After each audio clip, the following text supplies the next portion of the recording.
Hi guys, welcome to the Fashion Lore podcast by the Africa Fashion Lore. My name is E.A.T and today we have an amazing guest who has over a decade experience building one of the very best fashion brands in Nigeria.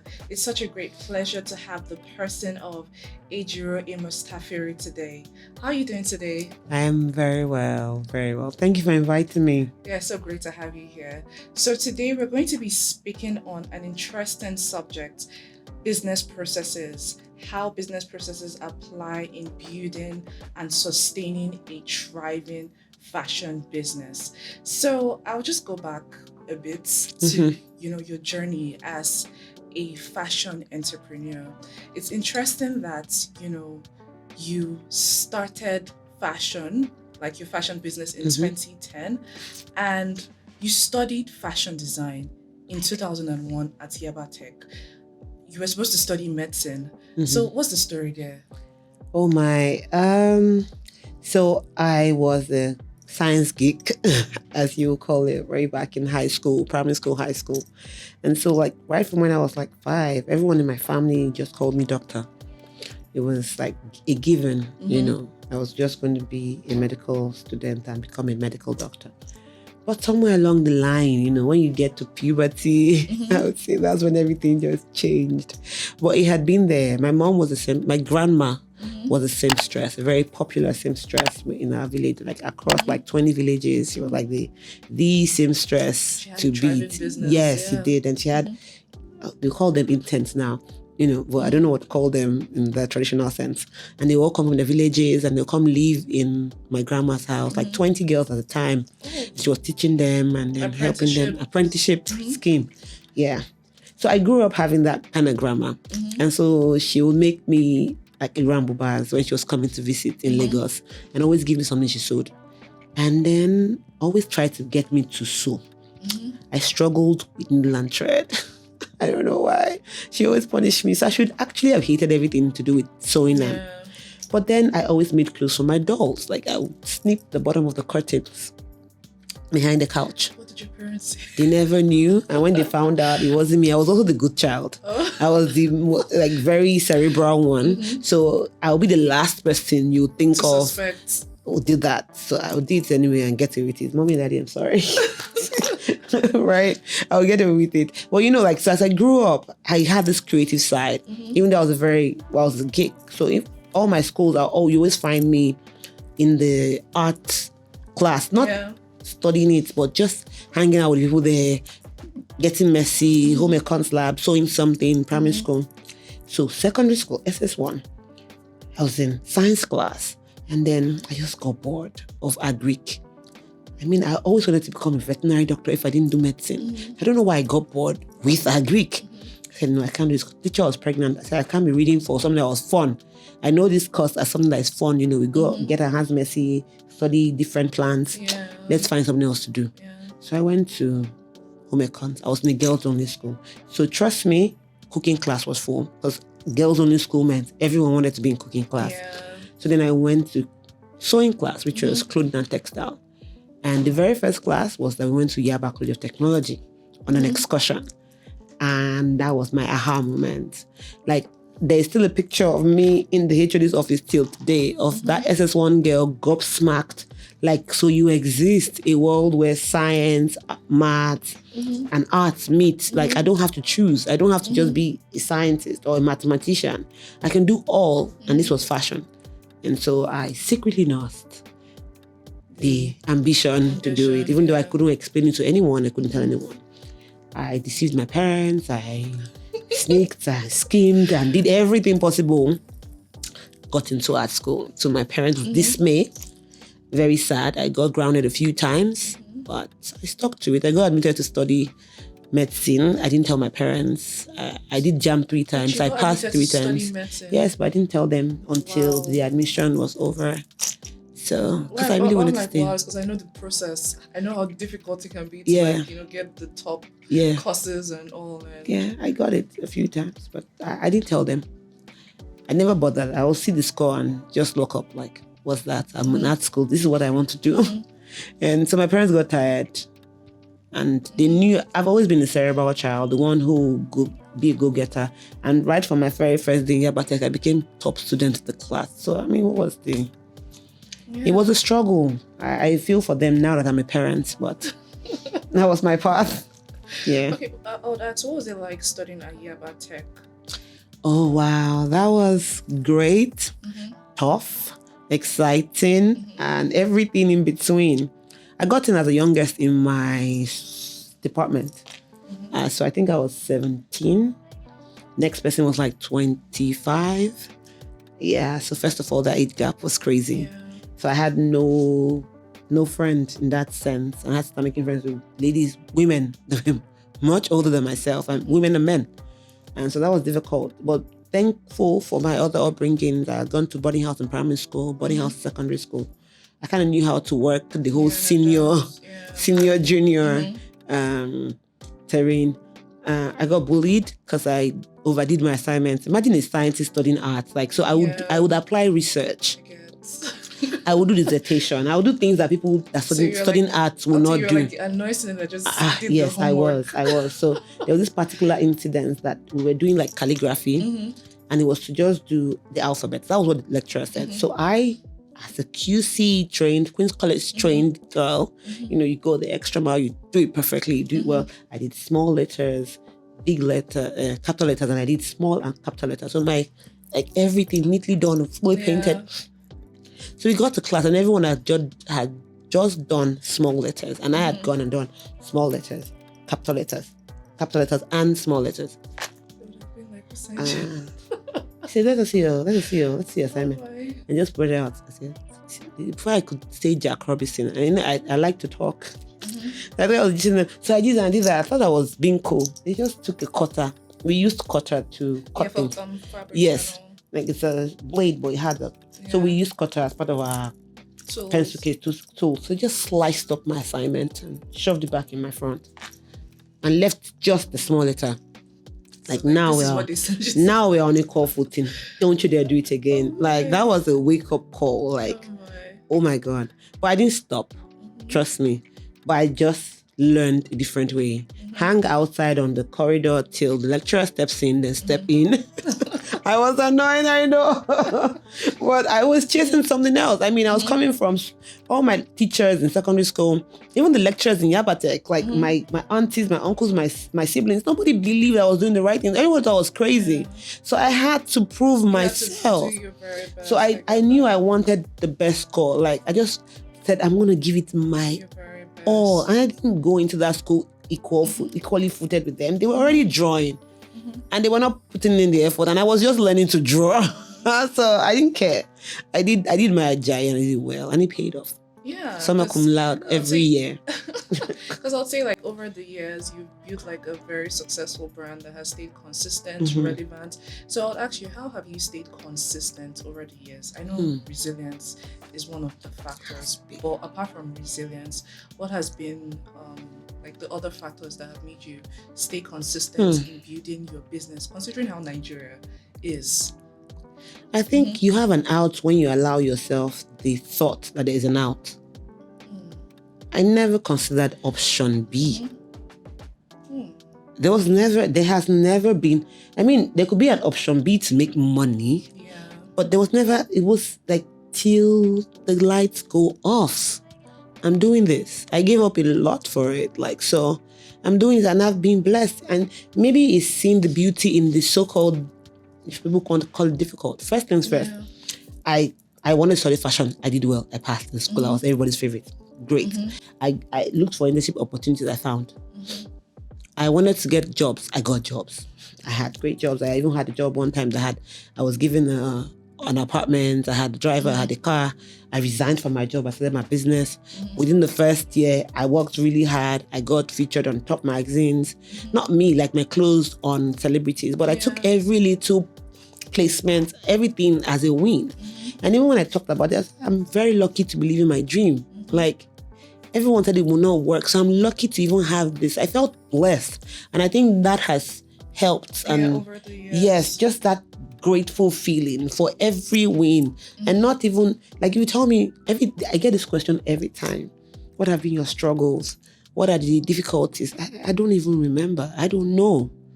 I really like that energy because challenges are just like a They're, part of life. like they're meant to be. Like Yeah. without them, what would the story be like? It would be so monotonous I'm boring. and boring, and you won't even know the depth of who you are or what you can overcome.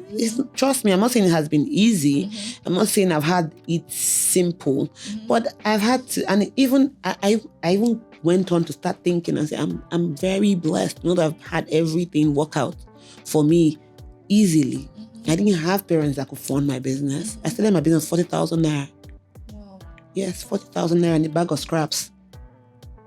Wow. My first collection was from my bag of scraps. Well, that's actually very interesting considering how far your business 40,000 naira. My salary was 90,000. And I lived on the island. I lived while driving here, I was saying, no, I just lived off Muriel when I was working my last job. So I had, but you were living on the island, and I remember back baby girl lifestyle. So I was an MI groupie, every show there. Sometimes I'll club with my friends, and then going back home, I would take red cab. Now the Uber, back then we had red cab. So I was spending, how much was the salary? Like 90K, and then perks. So I was spending at least more than half. So everything, in fact. So by the time I resigned and I paid the bills that came with that month, I had just 40,000 naira in my bank. By the time the car dropped me at home with my things from the apartment, it was 40,000 naira in my bank account. And I used 20,000 naira to make furniture, a cutting table and a stool. And I saved the remaining 20,000 naira for contingencies. Please tell people when this was, because we were like 20K, really? I'm serious. The timeline. The time, that was 2010. Oh, okay, so not long ago. And all that has happened to our currency. Yeah, whatever. But it was still 90K. Whatever, if you say so. What could he really buy? So I just made furniture. And I still have that table. And that's where we still cut the first of everything. Because I'm like, you guys, y'all better respect this table. It still has history. So it's just that resilience and that doggedness.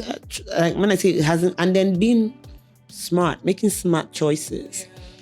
You can't be in bed with everybody. You can't associate with everyone. Depends on the kind of journey you want to have. Yeah, definitely. Yeah, and articulate the kind of brand you want to build. What does that require? So I always say, have a dream. See it clearly. Then know exactly where you are and know where you want to go. And then now do the median in between. That's what you need to do. What stands between where you are and where you're going? And what do you need to sacrifice? What do you need to give it? Is it going to be time? Is it going to be associations? Is it networking? I wasn't raised by business people. My parents were paramilitary officers, SSS and immigration. I didn't have any aunt that had any business. I had only aunts that were successful working. Everybody was working there, shared careers. So I was so scared, as a QC girl, when I found out I wanted to be a fashion designer, how am I going to, this is not even a viable career. I mean, then we had people that were in business, and I researched. I didn't just jump in. So whilst in school, we have assignments, I would do it consensuously. I would go to the libraries all around Yaba. I'll go to library in school. I'll go to 3 more. I won't just do library in school. I'll go to Queen's College Library because it was a very great, good library.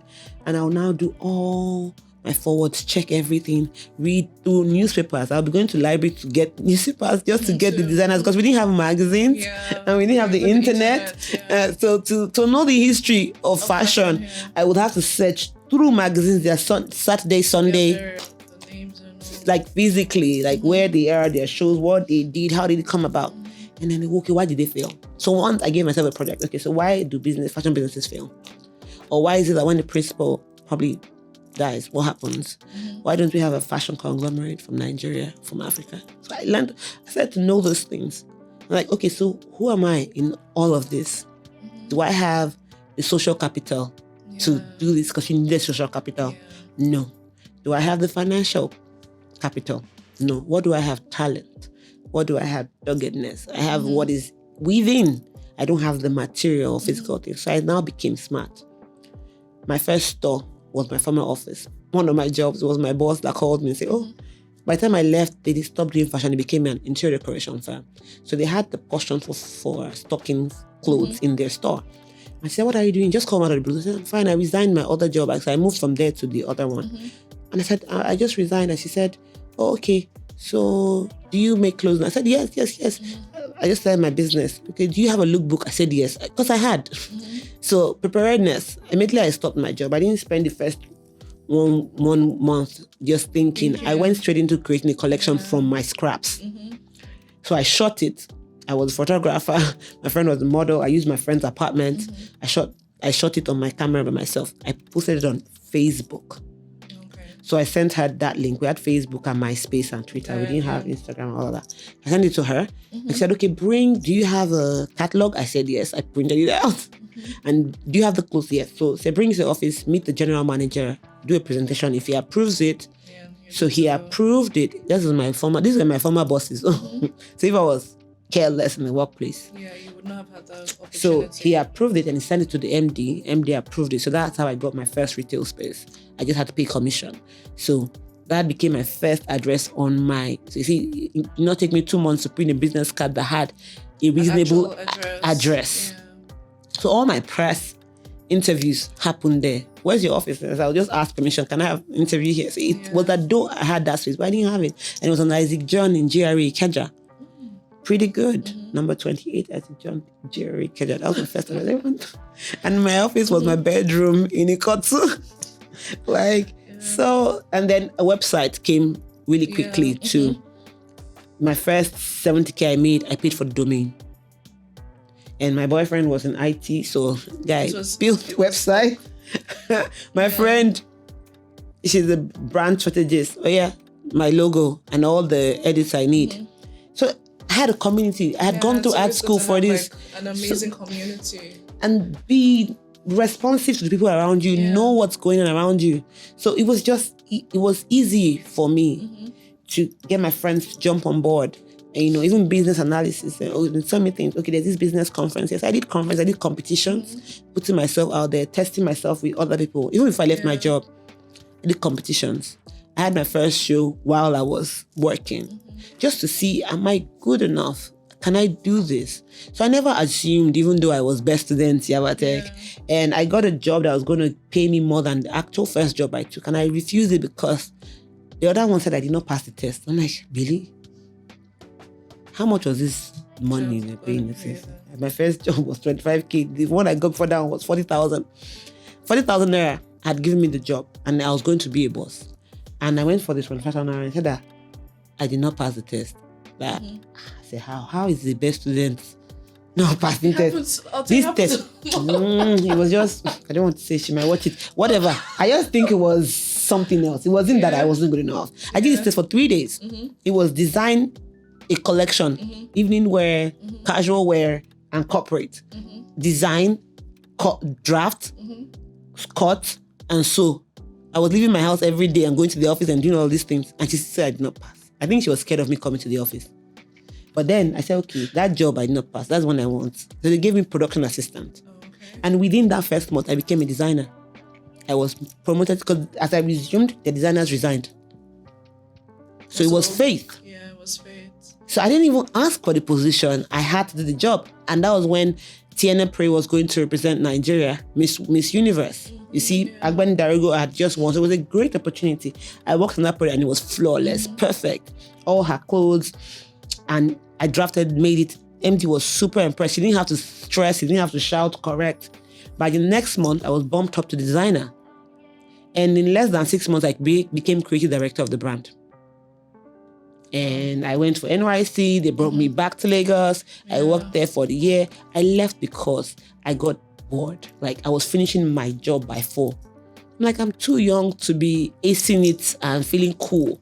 So I need challenges. To push. So I went for another brand that will be more challenging. And that was the only reason why I resigned. Nothing was wrong. And this other brand gave me the stress I was looking for. I would not even close till 2 a.m., 3 a.m. That's why I had an official apartment. My friends would come and be honking outside the office at 2 a.m. Let's go clubbing, stop working. It was crazy, but it was fun. I loved it. And why did I seek knowledge so much? Because I didn't have social capital or financial. So I needed to know how the industry worked. And I wanted to work with it. Why did I choose that company? I was 25 years old. So what did these people have? Processes. Yes, exactly. How did it operate? How did it function? How did they grow? I wanted to be in that space to learn and experience it. So by the time I went to the other one, I wanted to be like, that one was like the popping brand at the time. Okay, let's see how it is. Okay, I got to travel the world. I went to New York for New York Fashion Week, and in South Africa, I went to Malawi on that job. And I was designing, even before I got the opportunity to go, I was designing the collections, like being on that creative team that created the collections that went. So I was excited. It was a fantastic opportunity, and I saw it as that. Like, okay, if I made these decisions and worked on these clothes and got them to perfect state, and they could do a Rise Fashion Week, this one Fashion Week, that one Fashion Week, I can do this. So when time came to, there was no promotion to be got anymore in that, I'm like, I can't do this. My mates are already buying cars. I mean, putting down payment, even though they were paying monthly, whatever, they already getting cars. And now I'm just here with the apartment, a driver, a official bus that would ferry us to work with the other expatriates and ferry us back, because I was ranked as an expatriate in my office. But I didn't get carried away with that. Like, that was not going to be enough. I wanted more. Like, if I studied medicine, would I settle for this? So I always kept challenging myself. I was my competition, not anybody else. Yeah. I feel that's like very important. Like, you need to know what you have. It's important to know what you have. If you don't have the social capital, you need to go ahead and look out for knowledge, or just, push yourself generally. Because if you don't push yourself, no one will push you. No one. And you have to seek and to be approved. Like, so I got in front of everybody. Like, Moabudu, she was doing a different show then. She had a young designers competition. I competed. Adebakari had one. I competed, so that people get to know me. Yeah, which is very important. Yeah, so you want to be in the face of people in your industry. I didn't start feeling like, I went to Yabatek and the people that would be there, they did not even go to any art school. Oh, but some of them are running thriving businesses. Duh. If you're feeling like you're the most educated. You're the educated and there's no business to back it up. So I knew for lack of a better word, my disadvantages, and I worked on them to make them strengths. Those are the things I went for. I'll say that, over the years, you have been like one of the main fashion entrepreneurs that have, created what we have as the fashion industry in Nigeria. The glory of God. Yeah, over the years, you'd say, oh, you call several brands, and you can't. It's important that you call Ejiro Amos Tafiri. Oh, you have to. We were the first non-socialite brand. Yeah. Like, I built that social capital. It didn't exist. Most people come to the designing, the fashion space with social capital. Oh, the father, child, daughter of this, husband of this, wife of this. There's that social capital. Brand manager of this. They already have that. They already have access to the industry. I didn't have that. I was the bloody help. Yeah. And some people were very pissed that I decided to get into the industry. It's brave, and it shows that, it's possible. And then when I did it and succeeded, they gave him permission to go for it. Because the space was there. Yeah, definitely. So it was meant to be. It was meant to be. So, like, over the years, in view of how the industry has developed as a result of the work like people like you have put in to develop their brands, right? People normally, will I say, they clamor for structure. Oh, the industry, we need structure. And we do need structure. What would you say amounts to structure in the industry? What type of structure? What would an ideal structure be? I feel like as Africans, we typically just pander to the West. We just wait for the West to determine what is proper. And we want to just copy or follow. Why does it have to be like that? It doesn't have to be. Why does it have to be like that? Like, I feel like we can, if we took ourselves seriously enough and got the education, because I feel like what is most lacking within the fashion space is knowledge. When I say that, I don't mean like the ability to design. No. Knowledge as to what this thing could be, as to what this industry is. You rarely find an engineer, a doctor, an IT person who didn't study. It's not possible. Definitely. It's not possible. So why do you want to have a fashion industry and you don't want to learn the internet? You don't even know the language. You don't even know what could be like the boundaries, but there is none. But like, what could it be? We don't even honor ourselves enough not to trample on each other and you're seeking structure. Nobody's going to come from the structure. Structure came for the people in the West by, we're all building our businesses. This is what we're achieving. Okay, what do we need to do so that there's some sort of oneness. Oneness in the industry, because I'll say we see that now with the finance sector, with fintech and all. But I think it's as a result of equally they came together to ensure that okay, we have a strategy. So nobody's going to put it there. We owe it to ourselves to do that. So do we need the fashion council? Yes. Do we have one? We've always had one. Have we relinquished it to people that maybe are not as knowledgeable? Well, that's nobody's fault. It's whoever decides to join the Fashion Designers Association. That's what Nigeria has. That's what they had while I was a student. It's still there. But it doesn't seem as if it's, Well, nobody's going to make it that. You can't wait on the outside, on the sidelines, and be calling it's not cool enough. Why aren't you there? When Alakija was a designer, the richest African woman, she was in Fadan. She is the patroness of Fadan. So why would people we did ourselves a disservice by, as we ascend to popularity, we feel like, oh, we're too cool for this, we can't do that. You should make it better. And that's how you count the years, and that's how it gets refined, and that's how people take you seriously. So if you start one now, it's still going to be a baby. It's still going to need time to grow. So we have to really come back and decide, you see, am I Nigerian? Am I African? Or am I Western? Am I American? Am I European? Because if you want to act like and be like, well, go join their fashion councils.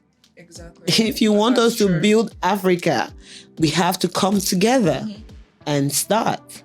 Or go back to the beginning and fix our house and continue.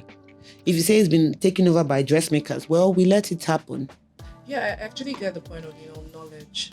It's something that I feel that affects the industry because I'll say as a lawyer, as a fashion lawyer working in the industry, you see most times we must frustrate you a lot. Yeah, Lord. You speak on, do you have your business plan? And I'm like, I don't know. I had that before I even resigned. Yeah, but I'll say you were on a search for knowledge. So there are people that just come in with creativity and they feel it's enough. So there are like different processes, like, okay, have a business plan. It might not even actually go according to the plan, but you have to like improve on it over the years. Have processes. Okay, what when I say the products, how many products do you want to have? What's the core of your business? Like basic. And people are not. Do you want to produce? Do you want to just market? Do you want to build the brand? There's several areas. Do you want to be a retailer? Do you want to be a dressmaker? Like you have to define it, right?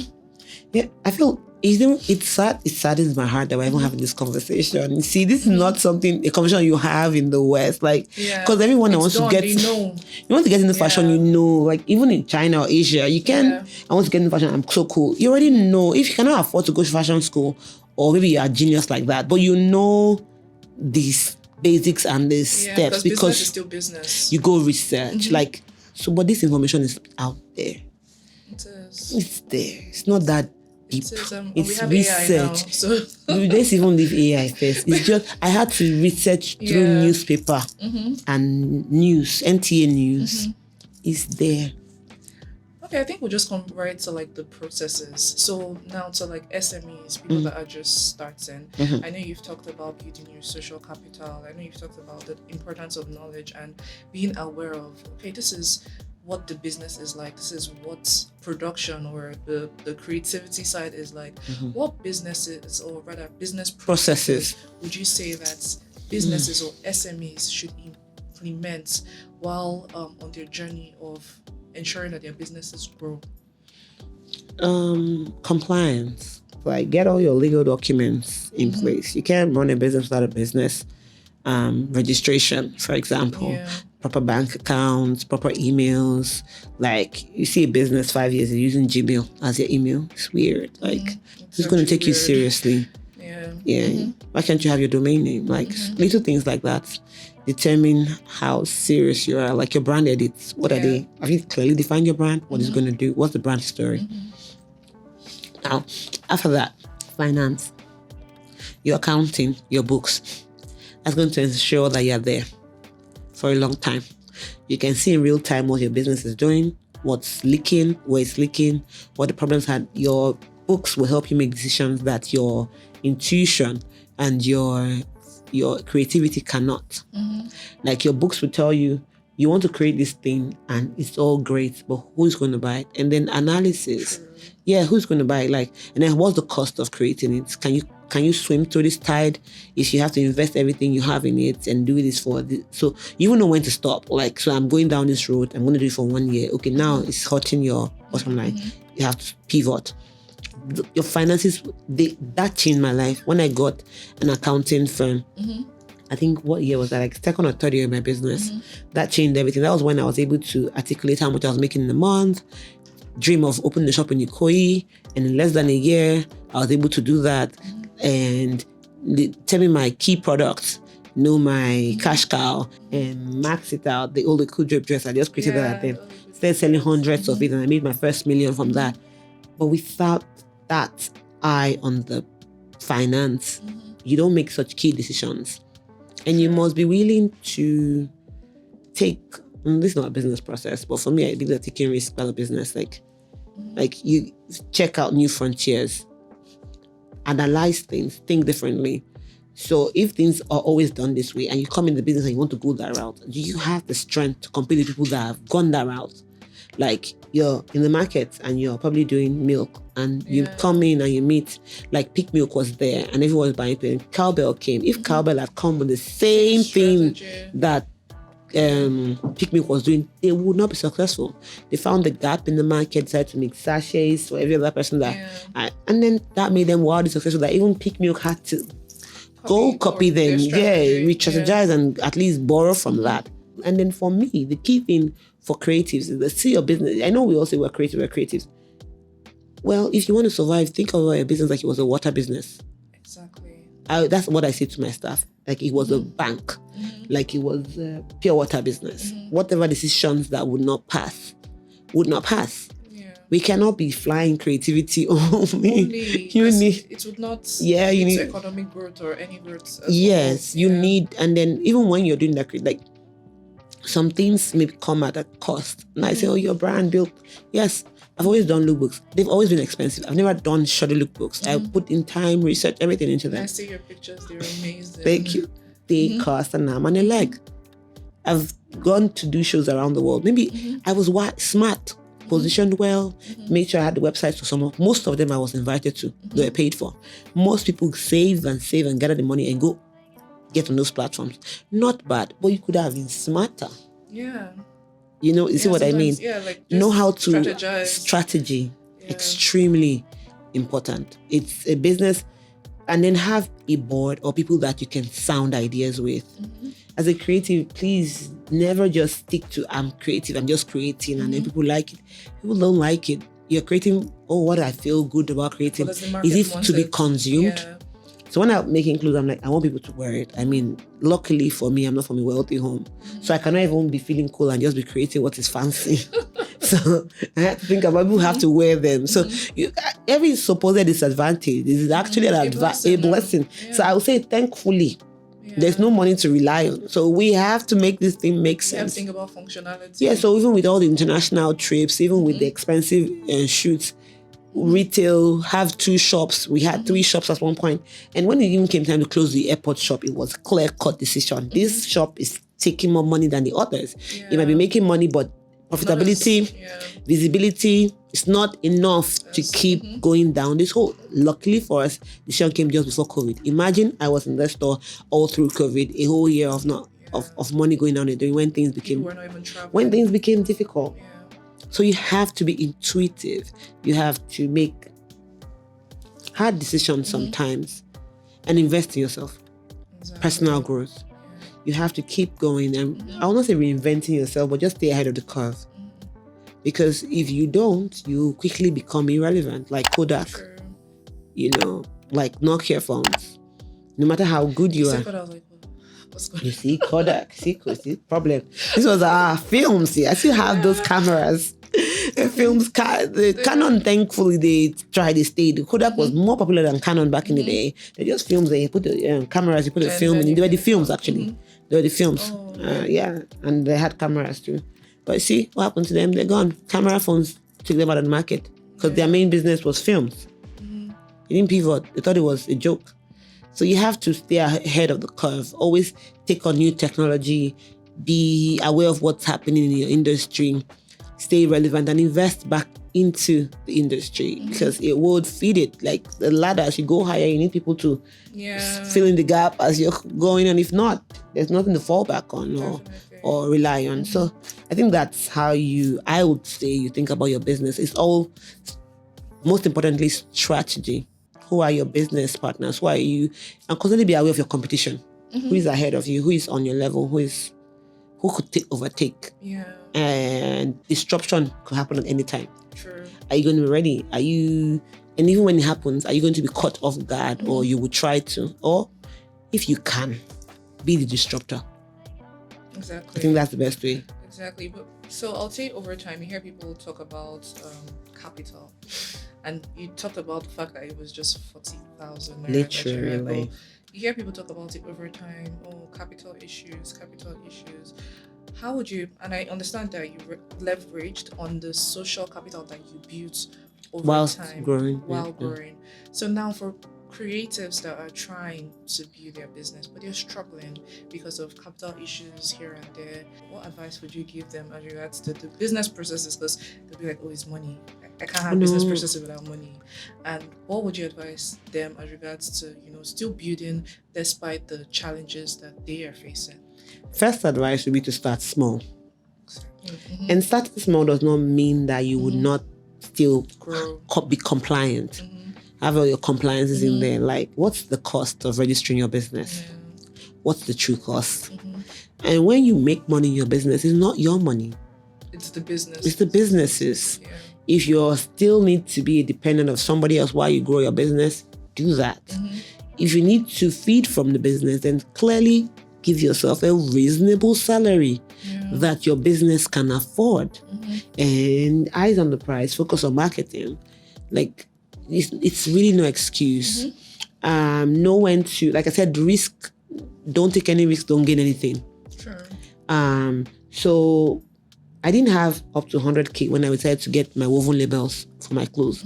So the first clothes that ever went out, even as imagine I didn't do it on time. It was less than 3 months when I started my business that I got a retail space. And thankfully, by second month, the money we made, I invested it in woven labels. It came back, and Ejiro Amos Tafiri, the same labels we have today. We always had it. The first one was printed in the UK. Imagine I didn't take that step. You have to prioritize what's important. That's what the business plan will help you do. As you get funds, as money comes in, what goes in there? I lost my business space within the first, I'll say, year. My dad kicked me out of the house. It was my bedroom. I turned into my workspace. And so I had a computer that my boyfriend gave me. It was a dead, big desktop. And I made that table and that bench. And I had a machine that I had bought while I was working. So that was my workspace. I did competitions. I won some sewing machines. So you use that. So there are ways. If you really want it, the universe will provide. But if you fixated on money as capital, then you're going to miss it. That's true. And then you have to see the blessing of your not having. Yeah, it's like a character formation and even building. So if you're fixated on the idea that I need capital, I need money, you miss the blessings, you'll miss the connections, you'll miss the doors that will provide those things you want to use money for. Exactly, because money truly is not everything. Money is nothing, really. Not nothing, but money is a medium of exchange. It's a medium of exchange. You're going to use money for something. True. Okay, some people go around living. Okay, look at like Megan and her husband now. Is it money that they're using to? Is it money or is social capital? Yeah, social capital. So some things are more important than cash. True. Or as equally important. And they can help you kickstart your business. When you're bootstrapping, you need your brain needs to be working. So you can bootstrap this business till it can stand up and then just start doing things with money. You have other photographers that are trying to grow as well. So why can't you form a collective and work together and shared interests? And before you know it, you're all growing. That's what I did. That's what a lot of us did back in the day. But you have to be so sure and be fixated with your idea and know exactly what you want to achieve. But don't just take the general way. Yeah, that's why I said think differently. I think the best advice I'll give you is think differently. Get the information that's out there and say, how can I do this differently? It doesn't have to be get 10 million naira, get a space. When I started fashion, the way it was done was that you advertised in the magazines. That's TW, City People, and all of them. You advertised in the magazine. That was your PR. And then for space, you rented space on the high street. I rented a space on the high street, Awolowo Road, in less than 3 years. But in the beginning, it wasn't in my... It wasn't. So how did I start getting my product in front of people? My other boss. Then the malls. So I went around boutiques asking them. I was presenting boutiques. Okay, come to the island. Okay, this boutique, that boutique. And I remember I had worked here and lived here. So I knew some people in different places. So I would go to them. I got a lot of no's. But then Grey Velvet came on. They were having a business concession store.